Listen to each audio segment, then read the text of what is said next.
Hello students. पिछले video में हमने substitution method of solving linear equations सीखा था। कुछ कुछ याद आ रहा होगा कैसा होता था।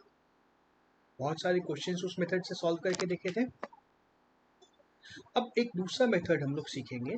ये भी एल्जेब्रिक मेथड है, एलिमिनेशन मेथड। इस मेथड से भी हम लोग linear equation in two variables को सॉल्व कर लेते हैं। क्या है मेथड जानने के लिए एग्जाम्पल के माध्यम से देखते हैं, ज़्यादा अच्छा रहेगा। पहला एग्जाम्पल नंबर 11 है एनसीईआरटी टेक्स्ट बुक का। स्क्रीन पे लिखा है क्वेश्चन।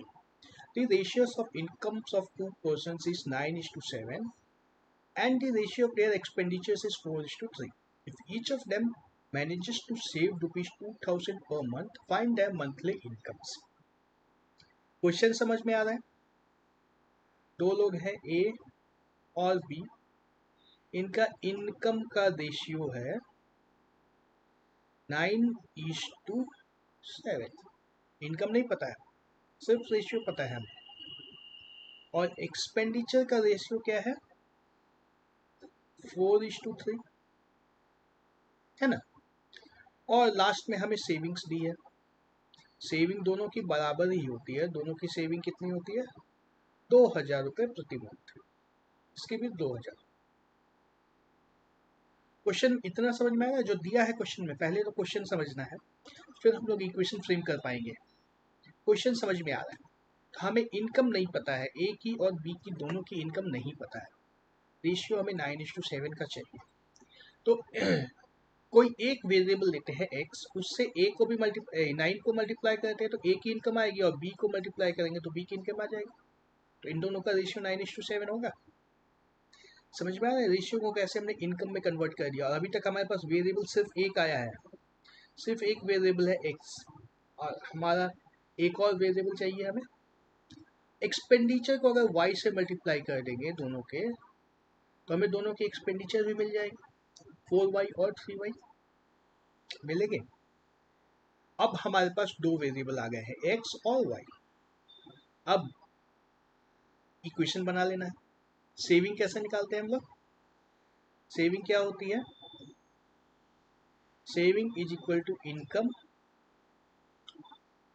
माइनस एक्सपेंडिचर, यही होता है। तो ए की सेविंग क्या होगी, ए के लिए अगर हम लोग इक्वेशन बनाए तो क्या होगा, 9x उसका इनकम है माइनस 4y इसका एक्सपेंडिचर है, इक्वल टू कितना है, 2000। पहला इक्वेशन बनता है। ठीक इसी तरह से दूसरा इक्वेशन बनाएंगे अगर हम लोग, तो क्या आएगा, 7x बी की इनकम है। देखो गलत नहीं लिखना, बी की इनकम 7x और बी की एक्सपेंडिचर कितनी है, 3y, माइनस ही करना है, is equal to 2000। Equation number 2। दो इक्वेशन हो गए हमारे पास। अब इन दोनों को हमें सॉल्व करना है। इस मेथड में हम लोग क्या करते हैं, हमें पता है कि पूरे के पूरे इक्वेशन को किसी एक नंबर से मल्टीप्लाई कर दे तो कोई फर्क नहीं पड़ेगा। मान लो थोड़ी देर के लिए, मान लो मैंने दूसरे इक्वेशन को 3 से मल्टीप्लाई कर दिया और पहले इक्वेशन को 4 से किया। क्यों किया, इसके ऊपर आते हैं। थोड़ी देर के लिए सिर्फ मान लो कि मैंने कर दिया। पहला इक्वेशन क्या हो गया हमारे पास, 9 into 3 27x minus 4 into 3 12y is equal to 2000 into 3 6000। हमारा इक्वेशन नंबर 3 हो गया है। और इक्वेशन नंबर 4 क्या होगा, 7 into 4 28x minus 3 into 4 12y is equal to 2 into 4 8000। Equation number 4। ठीक है। अब पहले और दूसरे इक्वेशन को भूल जाओ, हम लोग 3 और 4 की बात करेंगे अभी। इस दोनों को सॉल्व करके x और y निकालेंगे। एलिमिनेशन मेथड लगाने के लिए हमें चाहिए कि किसी भी एक वेरिएबल में नंबर सेम आना चाहिए, कांस्टेंट। जैसे यहाँ पे 12 आ गया, मैंने 3 और 4 से इसीलिए मल्टीप्लाई किया था कि दोनों में 12 आ जाए। x में भी ऐसा कर सकते थे, x को सेम लाने के लिए इसको 7 से मल्टीप्लाई करना रहता है, इसको 9 से मल्टीप्लाई करना होता है ना। 7 और 9 से मल्टीप्लाई करते तो क्या आता है क्वेश्चन, चलो मैं बगल में लिख ही देता हूँ। अगर मैं इसी को 3 और 4 की जगह 7 और 9 से मल्टीप्लाई कर देता तो क्या आता, 9 into 7 63x minus 28y is equal to 14,000। और दूसरा इक्वेशन क्या आ जाता, 9 से, इसको मैंने 7 से मल्टीप्लाई किया है और इसको 9 से मल्टीप्लाई किया है, 63x minus 27y is equal to 18,000। ठीक है, दोनों में किसी भी तरीके से हम लोग कर सकते हैं, हमें चाहिए सिर्फ इतना ही कि एक वेरिएबल का ये नंबर सेम आ जाए। यहाँ पे y में सेम आ जा रहा है, यहाँ पे x में सेम आ जा रहा है, आ रहा है। अब जब सेम आ गया है तो प्लस या माइनस दोनों में से कुछ भी एक काम करने से ये जीरो हो जाएगा। दोनों इक्वेशन को हम लोग या तो प्लस करेंगे या माइनस करेंगे, कुछ ऐसा करना है कि ये दोनों ऐड अप होकर के जीरो हो जाए। तो यहाँ पे हमारा माइनस करने से काम होगा, इसको माइनस किया, दोनों इक्वेशंस को अगर माइनस कर दिया क्या आएगा, 27 माइनस 28 माइनस एक्स, और ये तो जीरो हो जाएगा, 12x यहाँ पे प्लस हो जाएगा, minus 12y plus 12y equal to zero is equal to 6,000 minus 8,000 minus 2,000, यानी कि x की वैल्यू हमें क्या मिल गई, 2,000। अब इक्वेशन 1 में इसको डाल दो, इक्वेशन 1 में x की वैल्यू को अगर 2000 डालेंगे तो 9 into 2000 minus 4y is equal to 2000, यहाँ पे क्या आ जाएगा, 4y इज इक्वल टू 16,000, यानी कि y इज इक्वल टू 4,000। ठीक है, सेम प्रोसेस अगर मान लो इससे नहीं, मान लो किसी ने इसको कर दिया, इस तरह से कर दिया, तो इससे भी वही हो जाएगा, दोनों को प्लस या माइनस करना है। माइनस करेंगे तो ये जीरो हो जाएगा, यह माइनस होगा, यह प्लस होगा, यह माइनस होगा, क्या आएगा, 63x कैंसिल हो जाएगा, 28y minus 28y plus 27y minus y is equal to minus 4,000, यानी कि y इज इक्वल टू 4,000 आ गया। अब फिर से इस 4,000 को इक्वेशन 1 में डाल देंगे तो क्या आएगा, 9x minus 4,000 into 4 16,000 is equal to 2,000, यानी कि आया 9x is equal to 18,000, x is equal to 2,000। दोनों मेथड से सेम आंसर्स आ रहे हैं, है ना। तो एलिमिनेशन मेथड उससे सिंपल है ना, सिंपली मल्टीप्लाई करो, ऐड करो, खत्म, एक वेरिएबल खत्म, बहुत आसान है ये मेथड। सब्स्टिट्यूशन मेथड से भी आसान है यह मेथड। तो दो इक्वेशन दिए हैं, दोनों को किसी से मल्टीप्लाई करना है, कुछ इस तरीके से मल्टीप्लाई करना है कि किसी एक वेरिएबल के साथ जो कांस्टेंट है वो सेम आ जाए, या तो y को सेम कर दो या x को सेम कर दो, और फिर दोनों को प्लस या माइनस करना है, हमारा एक वेरिएबल खत्म हो जाएगा, दूसरे वेरिएबल का आंसर आ जाएगा, सिंपल।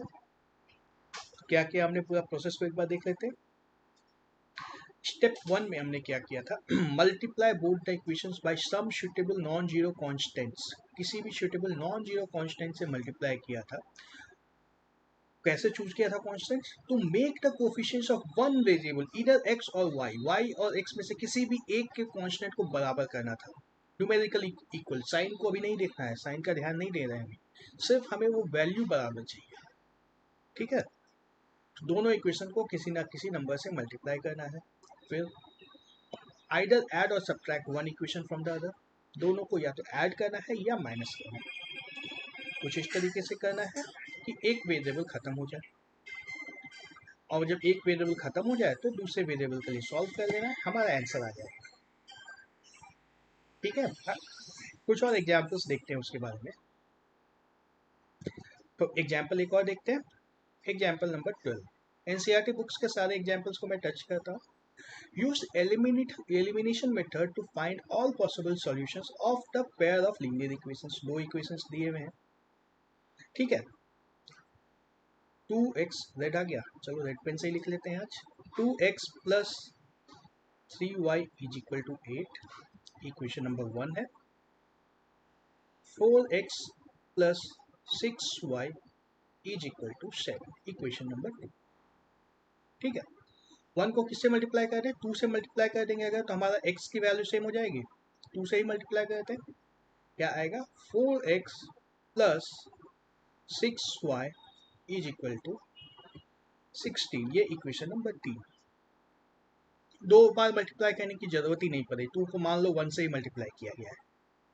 स्टेप एल्गोरिथम जो हमने देखा था उसमें लिखा था मल्टीप्लाई बोथ द इक्वेशंस, दोनों इक्वेशंस को मल्टीप्लाई करने की बात की थी, लेकिन यहाँ पे हमें जरूरत नहीं पड़ी है दूसरे को मल्टीप्लाई करने की, तो मान लो इसको 1 से मल्टीप्लाई किया गया है। ठीक है, हमें मिल गया। अब माइनस करना है दोनों को, दूसरे और तीसरे को माइनस करना है, माइनस हो जाएगा, यहाँ भी माइनस होगा, यहाँ भी माइनस होगा, 4x कैंसिल हो जाएगा, 6y कैंसिल हो जाएगा, 0 इज इक्वल टू क्या आ गया -9। ये क्या आ गया 0 इज इक्वल टू -9। ये तो फॉल्स है ना, ये स्टेटमेंट हमेशा फॉल्स रहेंगे, फॉल्स। जब ऐसा आ जाए तो इसका मतलब है कि no solution possible, no solution possible. a1 by a2 निकाल के देख लो, a1 divide by a2 is equal to क्या आएगा 2/4 is equal to 1/2। b1 by b2 क्या है 3/6 इज इक्वल टू 1/2। और c1 बाई c2 क्या है 8/7। यानी कि क्या है a1 divide by a2 is equal to b1 divide by b2 is not equal to c1 by c2। याद आ रहा है, पैरेलल लाइंस का केस था ये। पैरेलल लाइंस नो सॉल्यूशन या इनकंसिस्टेंट इक्वेशन। ठीक है, तो नो सॉल्यूशन भी इसमें मिल जाता है। एक और एग्जांपल देखते हैं। The sum of two digit number and the number obtained by reversing the digits is 66. If the digits of the number differ by 2, find the number. How many such numbers are there? देखो इसमें equation बनाना बड़ा interesting काम है। Equation अगर बनेगा तब तो आगे की बात करेंगे। 2 डिजिट नंबर है, हमें दोनों डिजिट्स नहीं पता है, लेकिन ये देखो हमें दिया है digits of the number differ by 2, दोनों डिजिट के डिफरेंस हमें 2 दिया हुआ है, दिया है ना। तो मान लो डिजिट्स हमारे x है और y है। x और y से दो नंबर क्या बन सकते हैं, xy बन सकता है या yx बन सकता है। जैसे मान लो 1 और 2 लिया नंबर्स को, तो नंबर हमारा 12 भी हो सकता है या 21 भी हो सकता है ना। हमें दिया है डिजिट्स डिफर बाय 2, मान लो 2 लिया इसको, तो इसको क्या लेना होगा 4, तो नंबर इधर क्या हो सकता है 24 और 42। देखो इस समझने के लिए सिर्फ, अभी क्वेश्चन सॉल्व नहीं कर रहा मैं, सभी सेट कर लो इसमें इक्वेशन कैसे बनाना है, ये पता होगा तब तो इक्वेशन बन पाएगा। और अब देखो एक्स वाई को जब हमने 12 लिखा तो 12 किसके बराबर होता है 1 इंटू 10, ये पहला नंबर को 10 से मल्टीप्लाई किया प्लस 4, दूसरा नंबर को किसी से मल्टीप्लाई नहीं किया, सॉरी 4 कहाँ से आया 2 है ना, ये 2 इज इक्वल टू 12। और दूसरा नंबर इसको रिवर्स करके जब बनाते हैं तो क्या करते हैं 2 को 10 से मल्टीप्लाई कर दिया, 2 into 10 plus 1 is equal to 21, ऐसे होता है। अब यही काम हमें x और y के साथ करना है। x और y के साथ ऐसा करेंगे तो हमारे पास दो नंबर्स क्या आएंगे, पहला नंबर आएगा 10x प्लस वाई और दूसरा नंबर क्या आएगा 10y प्लस x। समझ में आ रहा है, जैसे ये चीज हो रही है वैसे ही ये चीज वेरिएबल के साथ हो गई। अब क्वेश्चन में क्या दिया है, if the digits of the number differ by 2, दोनों का डिफरेंस 2 है, x minus y is equal to 2, पहला इक्वेशन ये लिख सकते हैं। और दूसरा इक्वेशन क्या है sum of the two digit number and the number obtained by reversing the digits is 66, मतलब इन दोनों को यदि ऐड करेंगे तो 66 आता है। क्या आता है 10x plus y plus 10y plus x is equal to 66, यानी कि क्या आया 11x plus 11y is equal to 66। अब देखो 11 में कैंसिल कर देता हूँ तो सीधा सीधा मुझे x प्लस वाई आ जाएगा इज इक्वल टू 6। ये मैं इक्वेशन नंबर 2।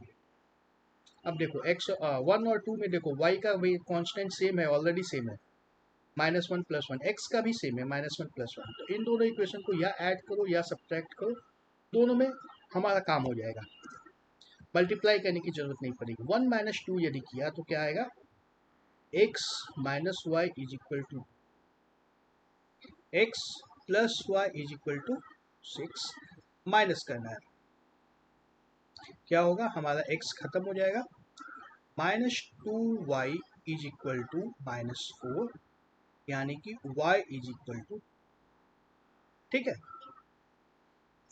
y की वैल्यू 2 डाल दो, किसी भी इक्वेशन में डाल दो, x -2 is equal to 4, this implies x is equal to 6, x की वैल्यू 6, y की value,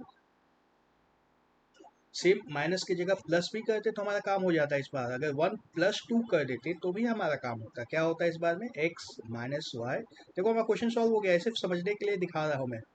x - y is equal to 2 लिखा, और दूसरा इक्वेशन क्या है, x + y is equal to 6 है, और दोनों को ऐड जब करेंगे तो हमारा y कैंसिल हो जाएगा, 2x is equal to 8, x is equal to 4।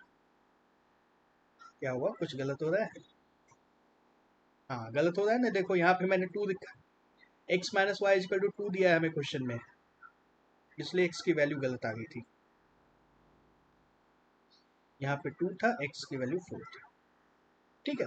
और यहाँ से सॉल्व कर देंगे तो y भी आ जाएगा हमारे पास, y क्या आएगा, x - 2 इज इक्वल टू 2। तो हमारा नंबर क्या है, 24 और 42, ये तो ऐसे ही आ गया था बिना सॉल्व किए। खैर प्रोसेस समझ में आ गया, x और y हमें एक मिल गया पेयर। अब हमारे पास ऐसे कितने नंबर हो सकते हैं, हमें एक ही नंबर निकालना है ना। हमारा नंबर या तो 24 भी ले सकते हैं या 42 भी ले सकते हैं, हमारे पास दो आंसर्स हैं, है ना। Sum of one number and the number obtained by reversing the digit. तो पहला नंबर हमें निकालना है, पहला नंबर या तो 24 ले सकते हैं या 42 ले सकते हैं, दोनों में से किसी को भी लो, हमारा आंसर हो जाएगा। तो हमारे पास दो ऐसे नंबर पॉसिबल है, ठीक है। आगे हम लोग अगले वीडियो में देखते हैं, एक्सरसाइज स्टार्ट करेंगे नेक्स्ट वीडियो में।